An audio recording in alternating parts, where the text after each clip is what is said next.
think we'll get underway. Je pense que And nous allons commencer. Ah, well, hello everyone. Welcome to the bonjour second et webinar bienvenue au deuxième webinaire de la série des for FCM collectifs Collective 2023-2024 de session la is FCM. La session Stimulating the d'aujourd'hui Economy and est Generating intitulée Stimuler Opportunities l'économie des for visiteurs, People. enrichir les communautés, générer des opportunités pour FCM is tous. pleased to be collaborating with La several FCM est heureuse de destination collaborer avec partners son partenaire Destination Canada today. pour My présenter name ces is Evan discussions aujourd'hui. Clark, Je m'appelle Evan Director of Clark et je suis Partnerships and directeur des Sponsorship partenariats at du FCM. parrainage à la Today we'll be FCM. convening Nous a sommes heureux discussion d'organiser on une Statistics conversation Canada's aussi importante recovery alors and que l'économie continuing touristique du progress Canada on post-COVID continue recovery. de progresser sur la We'll voie de hear la from reprise upcoming post-COVID experts. et que nous demandons quelle sera la prochaine As we étape. move forward with our Alors que commitment to nous reconciliation poursuivons I'd notre like to acknowledge engagement today's pour la unseen workers réconciliation, je working tiens à in souligner que je me trouve unprecedented aujourd'hui au conditions siège in the Anishinaabe social de la FCM, situé sur le territoire non Traditional cédé de la Treaty nation District of algonquine Alberta. Anishinaabe, dont la présence In ici order to remonte maintain the à des integrity temps of the immémoriaux. colonial mindsets En and tant practices, qu'organisation, nous nous efforçons de désapprendre les mentalités et les pratiques to coloniales, build meaningful d'approfondir relationships nos with the connaissances et d'adapter nos méthodes de historical travail. Tout en Treaty continuant à établir des agencies relations fructueuses, responsible for nous keeping the reconnaissons les representation contributions historiques et for continues shaping and des peuples strengthening autochtones et nous honorons leur progress. leadership et leur partenariat dans le façonnement et le So glad renforcement you are joining des us. communautés à travers le pays. Je vous invite à Many reconnaître le pays members, d'où vous rejoignez. including De municipal nombreux representatives membres et collègues, y compris des or responsables others in private municipaux à but practice, joining us from lucratif, coast to coast. universitaires, politiques et du secteur The privé, spectrum nous of rejoignent d'un bout perspectives à l'autre du pays. convenes to C'est enable la diversité des points conversations de vue que la and FCM réunit qui nous dialogue. permet d'accomplir le travail essentiel Before I comme turn things over to nous our attend. experts, Avant de laisser la please parole aux be experts, j'ai quelques reminded questions d'ordre que administratif à l'interprétation mentionner. simultanée est disponible pour notre session aujourd'hui. Pour accéder à l'audio en français, il faut simplement cliquer le petit icône du globe au bas de l'écran et sélectionner le français. If you do not select a language, you will hear the live Si audio in vous ne English. sélectionnez pas de langue, vous entendrez le son en direct en anglais. Today, if you'd like to ask a question, Si vous souhaitez poser une question aujourd'hui, plutôt que d'utiliser la fonction main levée, veuillez poser vos questions dans la boîte dialogue. towards the top of the clock, we'll attempt to get as Nous many of your questions chercherons as we à can. répondre à un maximum de questions pendant la période de Finally, when the questions. session is being Enfin, recorded, veuillez it noter is que cette available on session our sera website enregistrée et at sera disponible à la fcm.ca. demande I would now sur le like to site web de introduce l'AFSAM. Grayson J'aimerais Changa maintenant vous for today's présenter notre session. modératrice pour la séance d'aujourd'hui, Grayson Changa, est Destination vice-présidente Development for principale du Destination développement de Canada, where destination, she Destination Canada, où oversees elle the dirige la previous stratégie strategy pan-canadienne de destination développement des focusing on destinations, mettant strategic l'accent sur les partnerships partenariats built to stratégiques, optimize la gestion, development le and développement de investment. l'offre et Grayson l'investissement. is no stranger to the Grayson use of n'est pas imagination étrangère en in machination Destination municipale. Canada. Avant de se joindre à She Destination used to Canada, work with her elle a field travaillé pendant huit director ans à la ville de of Vancouver à titre de development directrice des programs. opérations stratégiques, de la We're planification et de la gestion des friends today, programmes. Grayson. Alors, vous êtes entre amis aujourd'hui. Alors que Destination Canada soutient l'évolution réfléchie du secteur touristique, Grayson joue un rôle important de rassembleur dans la transition du pays vers une économie touristique prospère axée sur la communauté et régénératrice qui contribue à la richesse et au bien-être socioculturel, environnemental et économique de tous les peuples du Canada. À vous, Grayson. Merci, Evan. C'est toujours une belle surprise lorsqu'on me présente de manière aussi éloquente.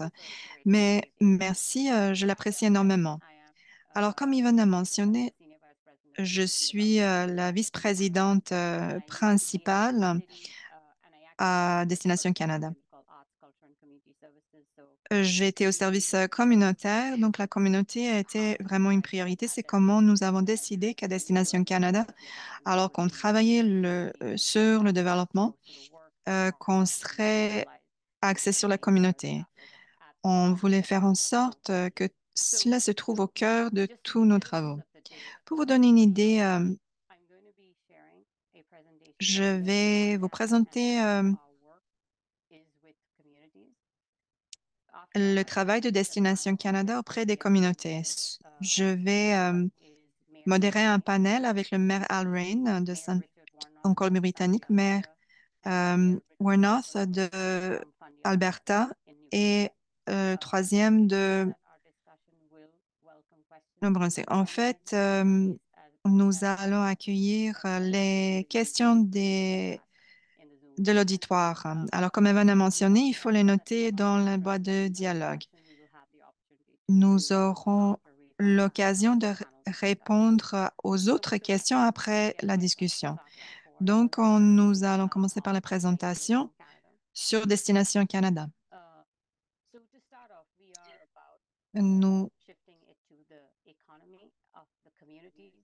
nous nous concentrons sur l'économie de communauté. Nous voulons faire en sorte de générer toutes sortes de débauchés économiques et autres. Définitivement, nous accueillons les visiteurs, mais si on n'a pas d'autres, on n'a pas vraiment d'économie de visiteurs. Donc, pour vous expliquer ce qu'on fait, on va vous parler à propos de Destination Canada. Je vous parlerai de notre stratégie, du rôle de développement des destinations. Ensuite, on aura une discussion et les questions de l'auditoire. Alors, pour vous donner un aperçu de la signification de tourisme au Canada, nous avons 45,2 milliards de dollars au PIB du Canada selon les chiffres de 2019. Donc là, on était vraiment au sommet. En 2023, on se rapproche de ces chiffres, mais c'est ce qui est de plus réaliste, la façon la plus réaliste de voir ce qui se passe dans le secteur du tourisme. Comparé aux autres secteurs, le tourisme est le deuxième le plus important en termes de contribution au PIB. Après les hydrocarbures, évidemment, il y a la foresterie, l'agriculture, les télécoms et les pêches. Aussi, le tourisme a généré 105,1 milliards de dollars, y compris 28 du tourisme international. Donc, il s'agit d'une exportation de services, c'est le plus important que nous avons dans ce pays. Et il représente 19% des exportations de services, ce qui est plus important que les services financiers de experts conseils en gestion, etc. Si on regarde des produits de pêche ou autres, le tourisme est parmi les 10 secteurs les plus importants. Pour vous donner une idée du secteur, nous offrons 232 000 entreprises liées au tourisme que nous avons au secteur. Donc, il est responsable d'un emploi sur 10. Destination Canada est une société d'État fédérale. Nous sommes une agence du gouvernement fédéral et aussi on est connu comme organisme national de tourisme. Sur la diapo, vous voyez le mandat que nous avons. Il est assez large et en tant que conseil, nous avons décidé que nous allons exercer le mandat complet. Nous sommes une organisation axée sur les détails et dans notre mandat, on travaille également du côté offre. Après la pandémie, c'était clair que lorsqu'on pense à la croissance, il faut penser de manière intelligente et de penser à la résilience pour pouvoir rebondir et se protéger contre les perturbateurs futurs et s'adapter aux circonstances changeantes. Vous avez vu notre mandat et une des choses qu'on fait au cours des 3 dernières années, bien, nous avons réfléchi à notre aspiration pour notre secteur. Nous voulons veiller à ce qu'on adopte notre mandat de manière holistique. Et nous aimerions générer une prospérité de manière holistique pour le Canada, pour l'ensemble du Canada, enrichir la vie de nos visiteurs. Donc, on veut faire croître la prospérité économique, le dynamisme socioculturel et le respect de l'environnement. Alors, lorsqu'on pense au tourisme, il fallait changer la façon de réfléchir. Il y a une interaction entre la communauté. C'est là, en fait, où la communauté d'accueil reçoit les touristes. La meilleure chance de réussir, l'expérience la plus positive, c'est lorsque les touristes ont des valeurs communautaires partagées. Et la communauté doit en fait comprendre la valeur du tourisme dans leur communauté. Il faut avoir une certaine autonomie, indiquer comment ils aimeraient avoir ce tourisme, donc avoir une influence là-dessus, sur le développement, sur la participation autochtone dans tous ces aspects.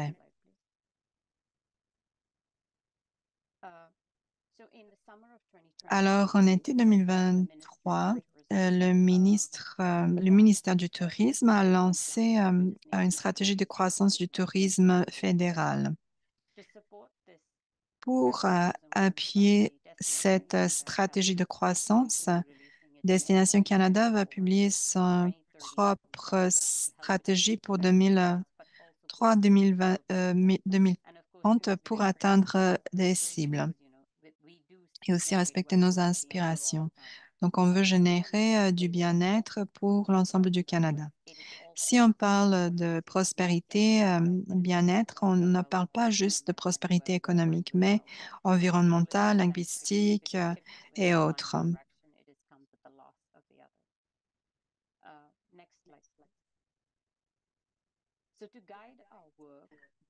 Alors, pour nous guider dans notre travail, nous avons 5 principes directeurs. Tout d'abord, la collaboration. Nous sommes une organisation très petite de 100 personnes et nous travaillons de manière très étroite avec nos partenaires, les villes, les municipalités, les provinces et les territoires. Nous dialoguons régulièrement, chaque trimestre ou plus fréquemment. On travaille sur nos priorités et on regarde comment on peut travailler avec les ministères pour le financement des politiques, etc. La prospérité est le deuxième principe directeur. Il s'agit d'assurer que nos entreprises qui vont créer les expériences et des emplois et de la résilience dans les communautés touristiques puissent croître et qu'elles fassent partie d'un écosystème complet, prospère.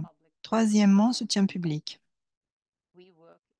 Nous travaillons en partenariat avec des associations du secteur à l'échelle nationale. Nous avons la chance pour travailler avec des partenaires comme la FCM, qui a des membres de toutes les municipalités du pays. Quatrième, régénération. Il ne suffit pas d'être durable.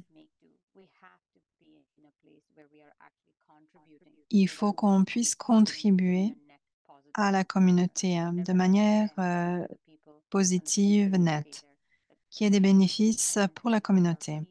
Lorsqu'une infrastructure s'y rend, les profits demeurent dans la communauté. C'est ça le but. Alors ça, c'est un principe fondamental qui va au-delà de la durabilité. Et enfin, réconciliation. Tout ce que nous faisons, nous voulons connecter les personnes et les terres dans un équilibre et qu'on sert les besoins et qu'on puisse travailler sur la réconciliation avec les peuples autochtones. Alors voilà les principes directeurs. C'est comment nous voyons toutes les composantes de notre travail. Nous avons 4 moteurs stratégiques pour faire avancer notre stratégie, notamment intelligence collective, développement de destination, leadership de marque et avancement du secteur. Pour l'intelligence collective, comme j'ai mentionné, sommes une organisation axée sur la recherche depuis longtemps. Mais on va se concentrer sur 6 dimensions: logique, processus, données, technologie et autres. Donc, on veut s'occuper du côté de la demande, donc avoir des renseignements sur les clients et le lien avec cet écosystème et identifier des débouchés potentiels et des mécanismes pour les décideurs politiques pour qu'ils puissent appuyer plus de prospérité dans le secteur. Deuxièmement, développement de destination. Je vais l'aborder brièvement parce que j'ai une diapositive avec plus de détails sur l'unité que je gère. Destination Canada aide l'accueil des destinations travaillant avec les communautés pour créer des stratégies de développement de destination à long terme. On veut identifier de nouvelles structures de tourisme, mais aussi miser sur les infrastructures, produits et services existants, appuyer la productivité de la main-d'œuvre, accès aux expériences, répondre aux attentes des visiteurs, mais surtout servir les communautés. Ensuite, leadership de la marque. Donc, il s'agit de l'image du Canada dans le monde. Nous travaillons notamment sur les touristes à valeur élevée plutôt que de nous concentrer sur tout le monde. Alors, les personnes qui ont des valeurs partagées avec le Canada. Donc, c'est en organisant des conférences et autres, alors que nous soyons des moteurs véritables de la communauté et de l'économie. Ce qui est intéressant, cela interpelle aussi les visiteurs. Nous voulons tout simplement les viser dans nos marketing. Ensuite, l'avancement du secteur. À la suite de la pandémie, nous avons compris qu'afin d'être plus fort et résilient, il fallait penser aux facettes complexes de notre écosystème. Pour être concurrentiel, pas seulement mais être résilient, il fallait inaudible pour l'interprète. Comment attirer des investissements réfléchis et l'accès au pays? Comment la préparation numérique et les pratiques puissent faire partie de la réconciliation et de la participation communautaire.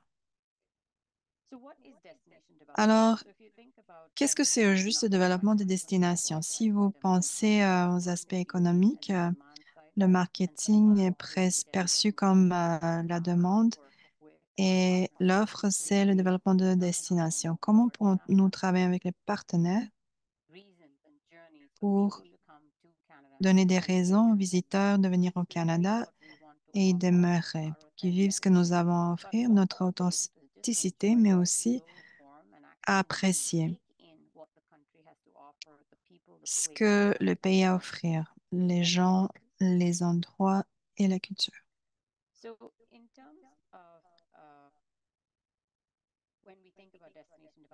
Si on pense au développement de destination, je vais juste vous donner un aperçu. Lorsque vous faites ce travail, ça devient très important, mais je vais vous expliquer les grandes lignes. Il y a 6 éléments et qui font partie d'un plan, une stratégie de développement économique. C'est comme un sous-secteur.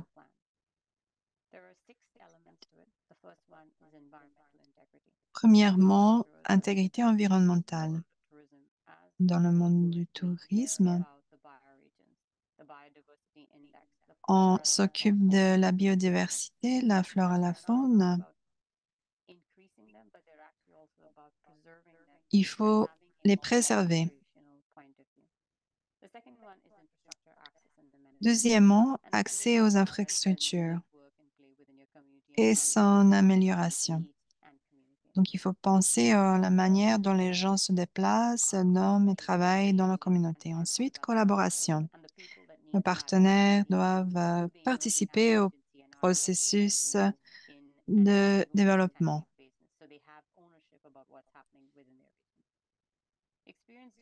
Ex- Développement de l'expérience. Là, il faut s'arrimer aux valeurs communautaires. Et ensuite, les travailleurs. Est-ce qu'on a des bons parcours de carrière, pas juste des emplois de base? Est-ce qu'on a accès au logement également? qui est nécessaire pour cette main-d'œuvre.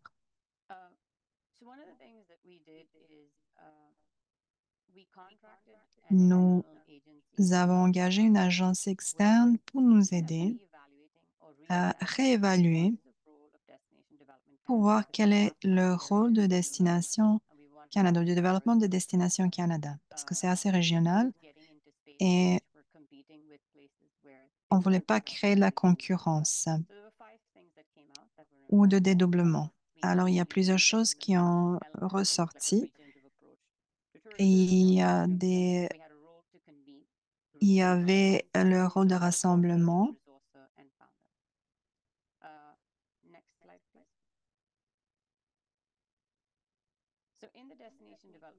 Dans la stratégie de développement des destinations, nous l'avons lancée et nous avons prévu de préparer une feuille de route. Le travail est censé être multigénérationnel, mais nous sommes concentrés sur les 3 prochaines années. Alors, les 3 éléments principaux, je vais les expliquer un petit peu plus. Donc, c'est l'expertise, attraction des investissements, stratégie pour les corridors.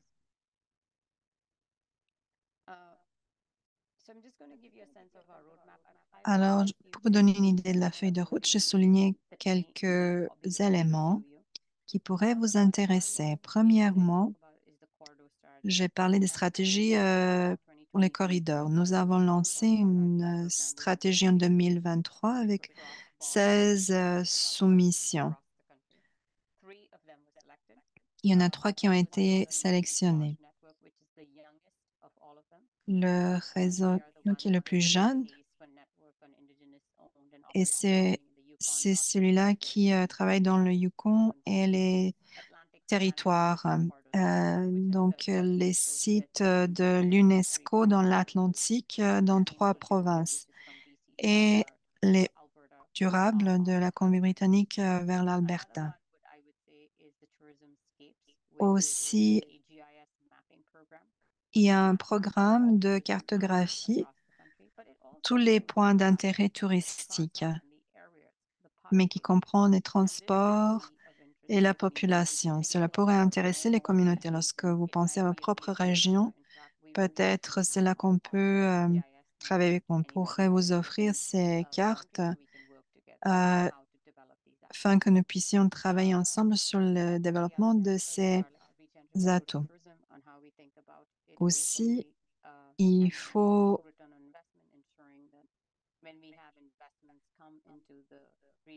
adopter une approche holistique pour les investissements. Il ne faut pas penser seulement aux aspects économiques, mais aussi aux aspects sociaux.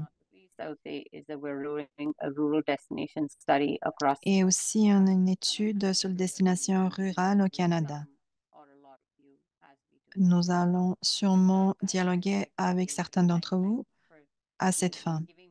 Merci de m'avoir donné le temps et l'occasion pour présenter le travail que nous faisons dans le développement des destinations. Là, j'aimerais qu'on passe à la discussion en panel. Il me fait plaisir de présenter le groupe de 3 invités, des êtres humains extraordinaires avec beaucoup d'expérience dans le développement. Maire Rain est dans son 5e mandat dans sa communauté en Colombie-Britannique.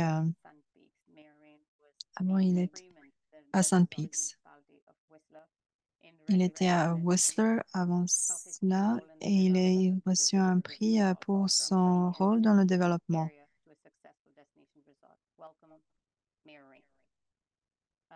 Bienvenue, Maire Rain. Maire Judd Warnock est dans son 2e mandat au conseil. Il était élu maire de Sundre, Alberta. Il a rendu cette communauté une destination touristique intéressante et il a cofondé le premier film rural. et aussi Robert Rochon, qui a été élu dans le village de Hillsborough, au Nouveau-Brunswick, mais maintenant il est maire de Fundy, une nouvelle communauté qui a été créée à la suite de réformes communautaires. Le maire Rochon est membre du partenariat de Upper Fundy qui est axé sur le développement de destination au Nouveau-Brunswick. C'est merveilleux de vous revoir, maire Rochon. Maintenant, euh, donc je vais commencer avec le maire Rochon.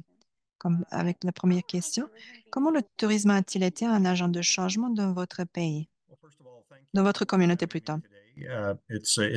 Merci de l'invitation. C'est un honneur d'être avec vous. Alors, le tourisme, pour la plupart des communautés, joue un rôle important dans le succès de notre économie régionale et locale.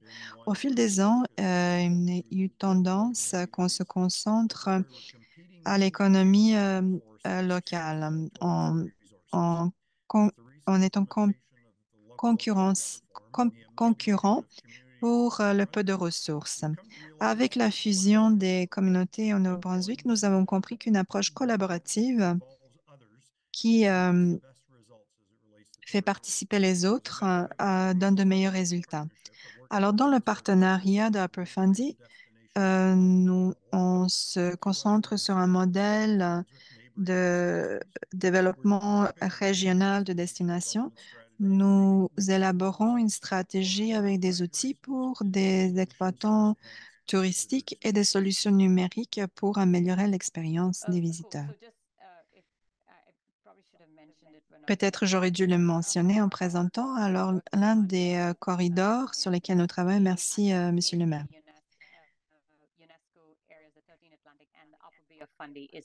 Et donc, dans un des sites de l'UNESCO, le corridor dans lequel nous travaillons. Alors, je suis vraiment content qu'on puisse travailler là-dessus. C'est vraiment une région très belle. Maire Rain ou Maire Warnock, avez-vous des idées là-dessus? Comment le tourisme était un agent de changement de votre communauté? Bah, je peux y aller si vous voulez. Ici à Saint-Louis, nous sommes dans les premières étapes du développement du tourisme, mais avec l'embellissement, les efforts d'embellissement pour attirer les gens dans notre communauté, on a eu comme un impact euh, l'attraction des entreprises, comme des restaurants, des magasins de détail et d'autres entreprises qui appuient le tourisme. Ça, c'est un bénéfice ou un avantage qu'on voit au quotidien. Merci. Marin. Nous sommes sur le territoire traditionnel du peuple Swan. La situation est assez différente. Nous sommes une communauté touristique qui est spécialisée dans le tourisme. On n'a pas d'autres industries. Dans l'idée, en 1995, les valeurs évaluées à Saint-Pip étaient de 25 millions de dollars. Aujourd'hui, la valeur est de 1,4 milliard.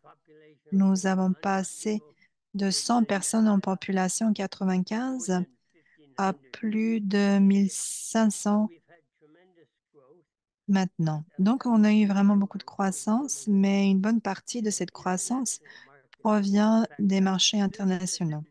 37% de nos visiteurs proviennent de l'étranger. 55% proviennent des autres provinces.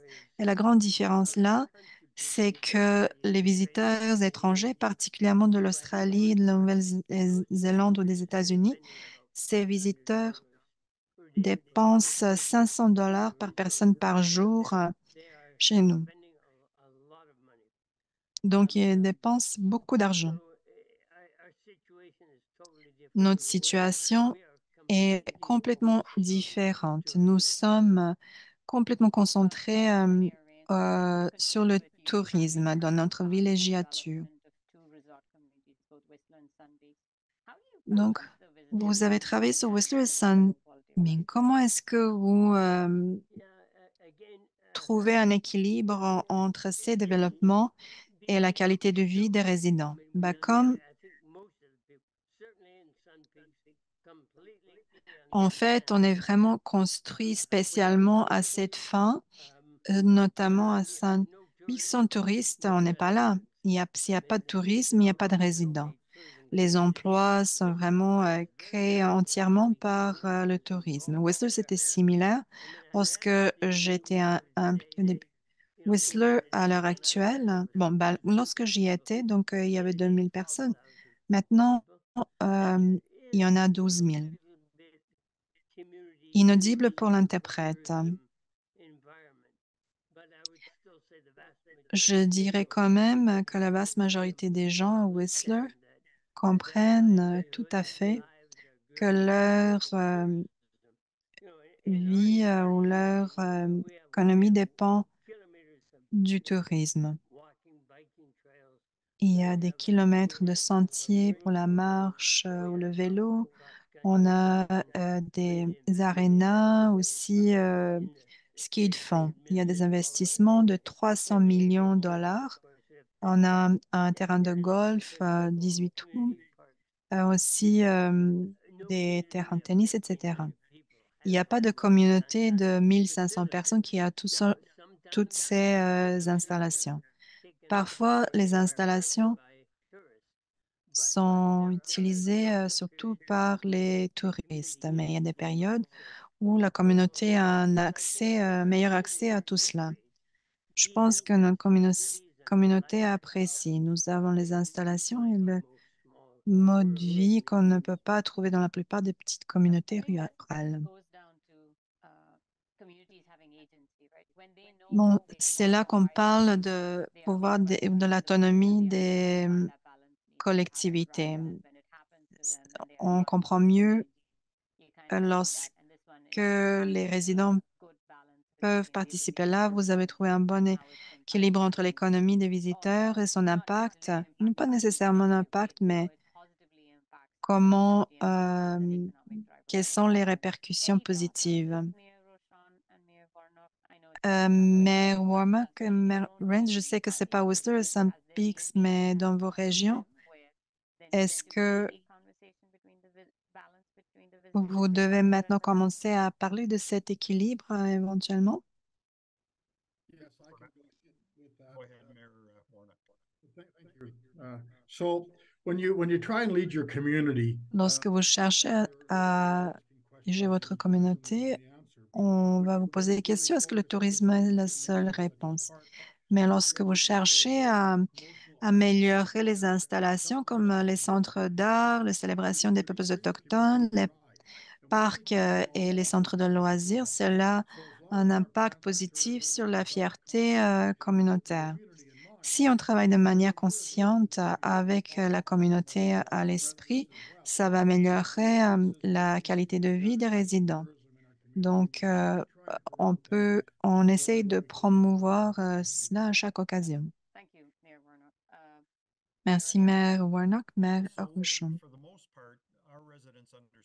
Nos résidents comprennent que l'économie des visiteurs est importante aux entreprises locales et par défaut aux résidents également. C'est ce qui garde nos restaurants ouverts et notre économie dynamique. Mais nous ne pouvons pas oublier, on essaye de ne pas le faire, de puis des impacts des visiteurs sur nos résidents locaux, que ce soit pour l'utilisation des sentiers ou l'accès aux services. On cherche à trouver un équilibre pour qu'ils puissent coexister et être complémentaires. Nous avons certaines des meilleures attractions touristiques au Canada, 300 000 visiteurs pendant l'été. Donc ça, c'est vraiment beaucoup de circulation dans nos collectivités. Alors, il faut penser aux impacts sur la population. Merci, Maire Rochon. Maintenant, Maire Warnock, une question pour vous. Comment l'accueil d'invités peut-il contribuer à la création d'un lieu de vie, l'investissement et la qualité de vie des résidents? Vous avez dit que l'investissement est inaudible pour l'interprète dans une économie touristique. Nous avons voulu nous concentrer sur une proche axé sur la collectivité dans la planification. Si on pense aux espaces publics que les gens aiment visiter, où les visiteurs et les résidents vont se rejoindre, comme dans restaurants ou des lieux de spectacle, etc., il est important de penser à la manière dont la collectivité pourrait bénéficier de ces expériences, en plus de l'expérience des visiteurs. Par exemple, on aime un style de vie actif et inclusif. Et on se base sur les 5 principes directeurs pour les loisirs au Canada de 2015. Tous nos projets, euh, ils sont tous libres de barrières, tout ce qu'on construit. Et cela est bénéfique à notre secteur touristique. Du point de vue de l'investissement, les activités de loisirs sont les plus importantes dans les dépenses. Nous avons la chance d'avoir deux exploitants autochtones importants dans la région. Nous avons travaillé avec eux de près plusieurs années. Nous avons une relation de travail extraordinaire avec les deux. Et cela mène à un beau développement économique. Merci. C'est bien de voir que d'avoir ce but social, un accès à plus de services et aux installations pour les résidents euh, facilite l'adoption de cette idée d'accueillir des touristes parce qu'il s'agit d'une relation symbiotique. Les deux sont complémentaires. Et la cohésion sociale est vraiment importante également. Alors, si vous pensez au tourisme, ça c'est une question pour tous. Quel est selon vous le plus grand obstacle au tourisme rural les 5 à 10 prochaines années? Pourquoi? Pour nous, dans notre région, il y a deux grands obstacles.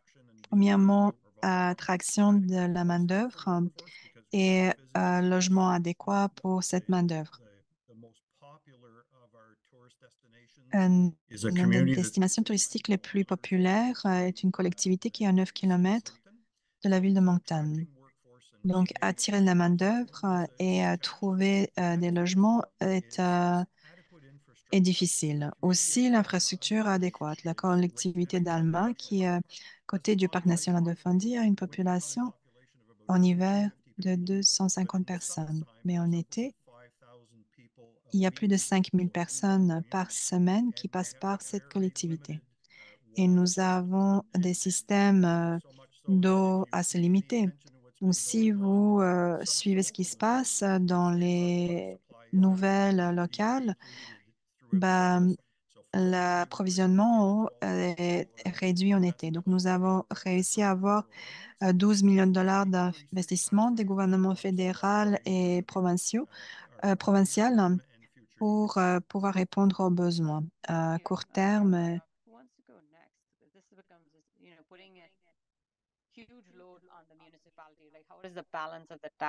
Donc, c'est quand même une grande charge pour la municipalité.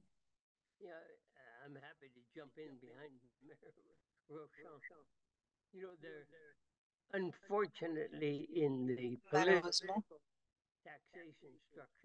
dans la structure fiscale politique dans laquelle on vit, il n'y a pas de moyens pour la plupart des municipalités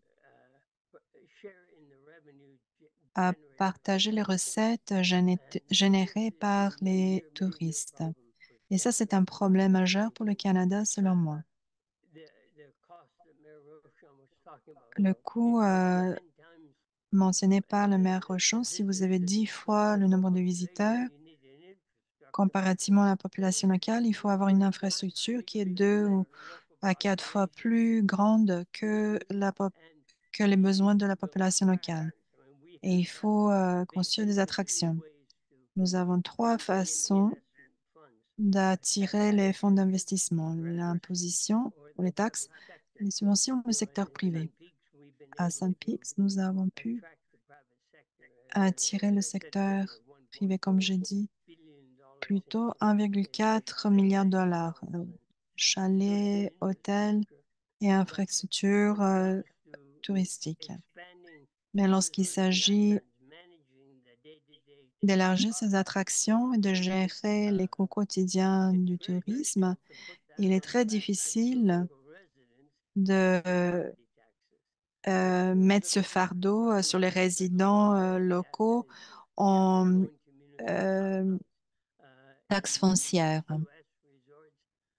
Dans la plupart des villégiatures américaines, ils ont la taxe de vente locale.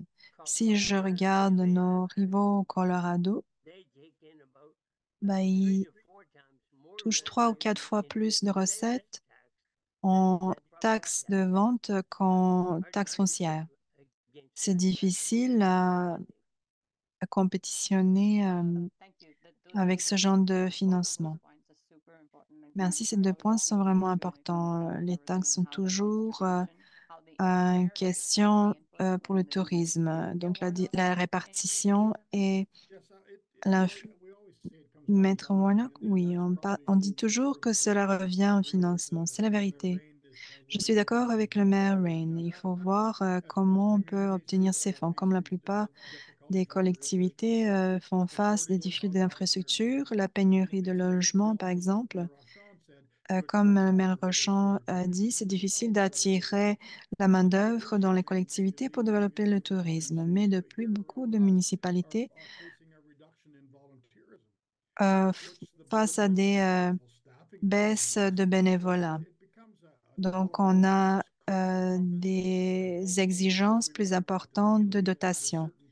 Il faut voir ce qu'on peut faire pour améliorer la situation dans nos collectivités.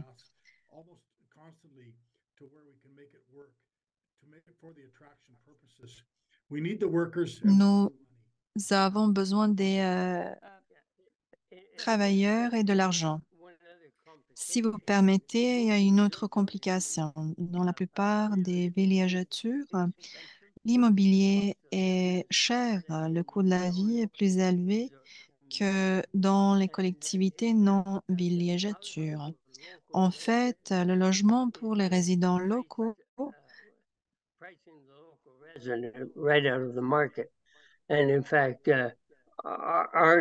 est plus élevé. Donc, notre stratégie est de faire en sorte d'avoir des logements pour des résidents et des employés saisonniers qui ne sont pas des prix de marché.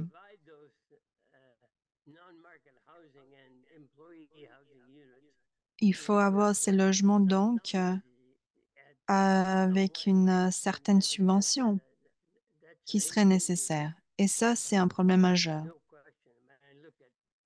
sans aucun doute. Si je regarde les prix moyens des maisons à Sun Peaks, c'est probablement plus près de 2 millions de dollars, donc inabordable pour les employés à Sun Peaks. Donc, c'est ça qu'il nous faut, du logement où seulement les employés et les résidents des collectivités puissent acheter ou vendre. Ça, c'est essentiel. C'est plus facile à dire qu'à faire. Mais ce sont des choses qui sont vraiment fondamentales lorsque vous pensez au développement du tourisme. Et du point de vue multigénérationnel, il faut avoir suffisamment de main-d'œuvre et sans logement suffisant, on ne peut pas l'avoir. Donc, ça tourne en rond. Comme vous avez dit, c'est plus facile à dire qu'à faire. C'est une chose lorsque vous êtes une collectivité en croissance, mais lorsque vous arrivez à une certaine maturité, ce sont des choses qui rentrent en jeu et vous souhaitez presque que la foncière soutienne tout cela pour que on ne vit pas toujours dans le stress. Si vous avez des questions, n'hésitez pas à les poser dans la boîte dialogue, mais j'ai une Dernière question pour les panélistes et ensuite on peut passer aux questions de l'auditoire. Si vous pensez au changement le plus utile de politique ou intervention fiscale ou autre, mais s'il y a une chose qui pourrait aider l'économie du tourisme dans votre région, quelle serait cette intervention qui vous vient à l'esprit?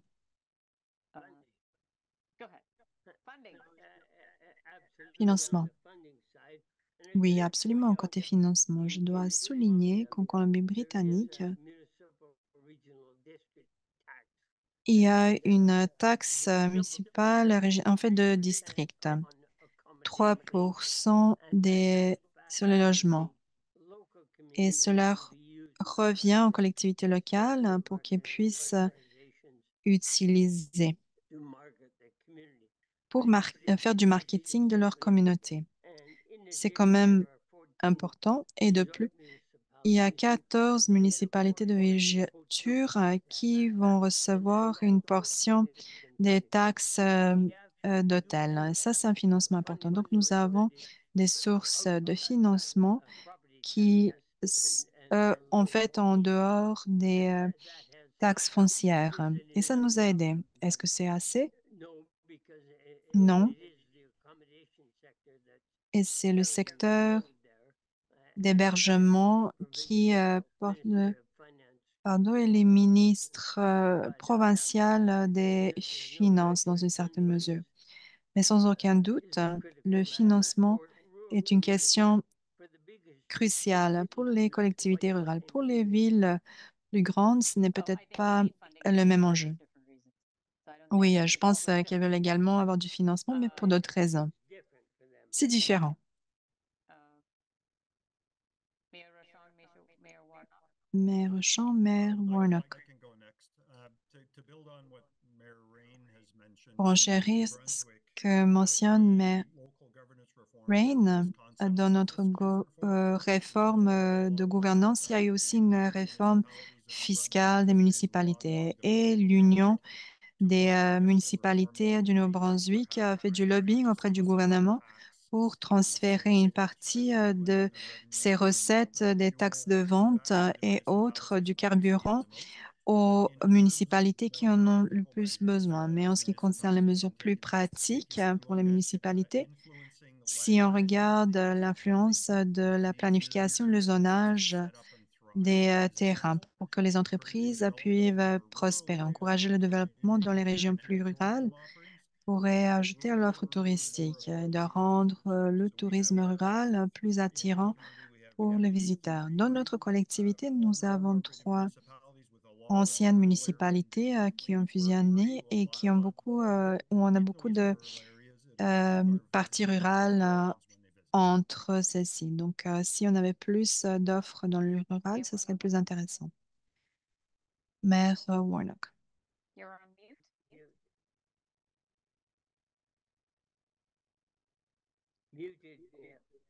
Yes, it was difficult to pick one, but when I was running it through my C'était difficile de choisir une mesure. J'en ai plusieurs. Donc, faciliter l'accès aux critères pour les subventions. Avec le financement des subventions, il y a beaucoup de bureaucratie. On demande aux municipalités de réduire la bureaucratie, mais si les autres paliers du gouvernement ne le font pas, ça ne facilite pas la tâche. Donc, il faut rentrer dans ce processus pour qu'on puisse avoir accès à ces fonds.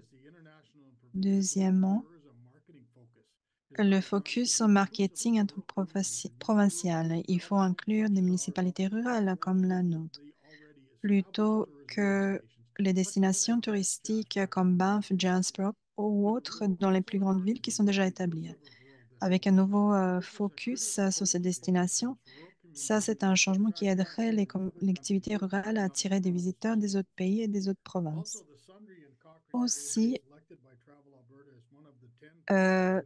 on a été choisi par ça en tant que zone plus importante touristique. Ça a aidé notre économie.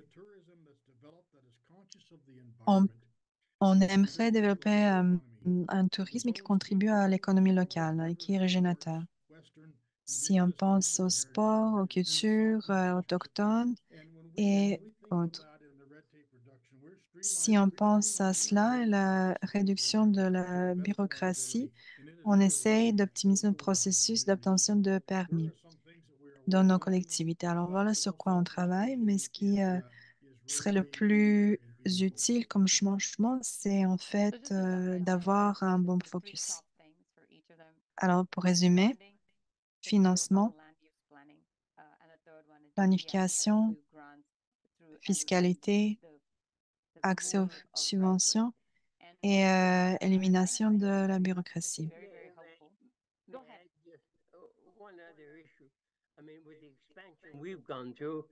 Avec l'expansion que nous avons vécue, nous avons dû agir nos services pour les eaux usées, etc. Nous avons fait une demande de subvention de 300-400 millions de dollars en financement financier et provincial côté infrastructure, mais aussi 800 millions en application.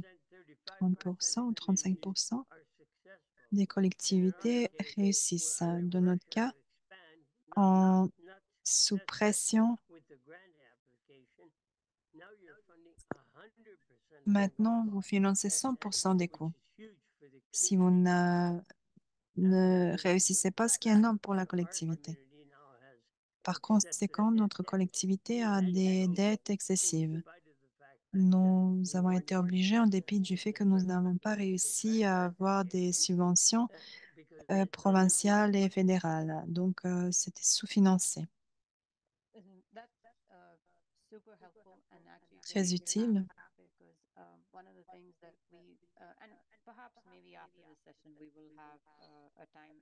Après cette session, nous aurons peut-être du temps avec ma collègue Jennifer de parler des rôles des cadres supérieurs au gouvernement pour soulager ces pressions. Quel est le rôle entre les trois ordres ou quatre ordres des communautés autochtones aussi pour que le tourisme puisse servir les collectivités et ne devienne pas un fardeau, qu'il offre des services communautaires et en fait, qui est en fait une joie dans cet accueil. Je vais céder la parole à Evan qui va nous aider avec les questions. Excellente discussion. Nous avons du temps pour quelques questions. Inaudible pour l'interprète. C'est une question d'équilibre. Comment les durabilités et le tourisme régénératif est prise en compte pour enrichir les communautés?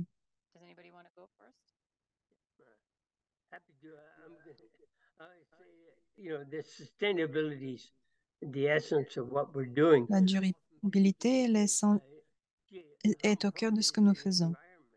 On demande quelle est l'importance de l'environnement pour Saint Peaks, mais c'est primordial. On n'aurait pas de visiteurs si on avait des problèmes environnementaux inacceptables. Aux Canadiens ordinaires ou visiteurs internationaux ordinaires. Il faut maintenir la qualité des ruisseaux, etc. Le marché international, en fait, les visiteurs internationaux, ils adorent voir les animaux sur les pistes de ski en été. Ça fait partie de raison d'être, en fait. J'ajouterais également que l'environnement est très important et il faut le préserver. C'est Sandry. On veut avoir de l'eau impeccable.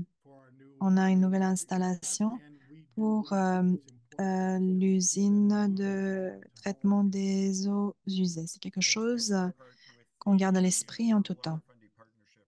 Pour le partenariat du approfondi rural, les régénératifs, c'est ce qu'on essaye d'accomplir. Nous avons fait des liens entre les activités et les programmes aux objectifs de développement durable des Nations Unies. Notre groupe se concentre sur 4 ODD en particulier parce que les visiteurs qu'on a sont différents de ce qu'on aurait eu il y a 20 ans. Les gens demandent qu'on soit conscient de notre impact sur l'environnement et sur l'eau. C'est une des raisons pour laquelle nous avons adopté cela. Et du point de vue national, c'est l'une des raisons pour lesquelles nous attirons autant de visiteurs au Canada. On est perçu comme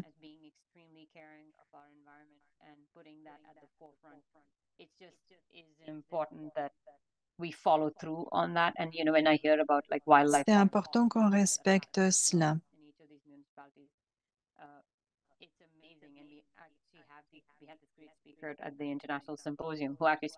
Comme les symposiums internationaux, inaudibles pour l'interprète, c'est essentiel.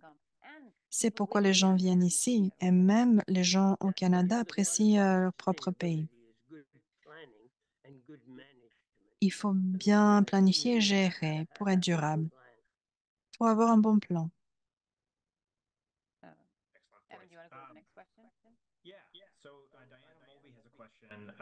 Question de Diana Mulvey sur les indicateurs de rendement.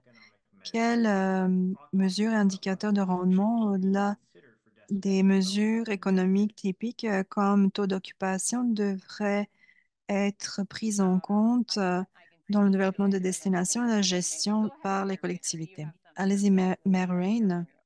Yeah, I was going to say, employment of your residents is key.